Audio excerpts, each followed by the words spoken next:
Video করি, এত video করি, ভিডিও ভাইরাল হয় না, কি যে করি। ভাই এত ভিডিও মানে ভাইরাল হয় না কে? ভাইয়ের জন্য যে একটা সুখবর লাগামু। বিল্লাল ভাই প্রমোট ভিডিও বানাচ্ছে, ভাইয়ের গেলেই তো হয়, ভাই যায় না কে? ভাইয়ের যে কই, ওই তো ভাইয়ের পাইছি। ভাই ভাই কি রে, কি আছে, কি কর? কি আছে মানে, বিল্লাল ভাই প্রমোট ভিডিও করিচ্ছে, চগলি যে ভিডিও করে দিচ্ছে, তুমি কখন যাবা? শোন, একটা কথা কই, বেল্লাল ভাই হলো আমার গুরু, আমার ওস্তাদ।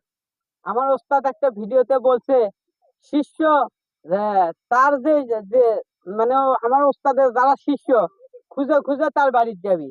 আমি সেই অপেক্ষায় আছি, আমি যাব না, আমি প্রমোট করতে যাব না। দেখি ওস্তাদ আমার বাসায় কবে আসে, আমি এই অপেক্ষায় রইলাম। হ্যাঁ হ্যাঁ, সেই অপেক্ষায় থাকো। বেল্লাল ভাই আমার গুরু, আমি আমার ওস্তাদ, আমি তাকে দেখেই কন্টেন্ট শুরু করছি।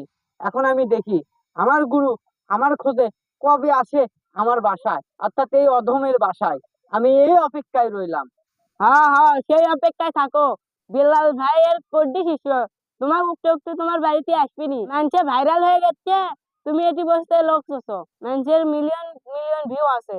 তুই যতই যা কর, আমার একটা কনফিডেন্স, আত্মবিশ্বাস আছে, ওস্তাদ একদিন আমার বাড়িতে আসবি, আমি সেই অপেক্ষায় আছি। আমি যাবো না ওস্তাদের বাড়ি, প্রমোশনের জন্য যাবো না, কারণ তিনি আমার ওস্তাদ। অবশ্যই আসবি, আমার এই বিশ্বাস আছে, আমার আত্মবিশ্বাস আছে, ওস্তাদ আসবি। হ্যাঁ থাকো তুমি তোমার আত্মবিশ্বাস নিয়ে, গুরু তোমার বাড়িতে আসবেনি লয়। এ আত্মবিশ্বাসটা আত্মবিশ্বাস, তুই যা দেখিস, অল্প দিনের মধ্যে গুরু আমাকে খুঁজে বের করবি। বুঝতে পারছো? আমার এলো কনফিডেন্স, কনফিডেন্স। আমার ওস্তাদ হাজার মানুষের মধ্যে আমাকে মনে করছি নিয়ে নিবি, বুঝিস?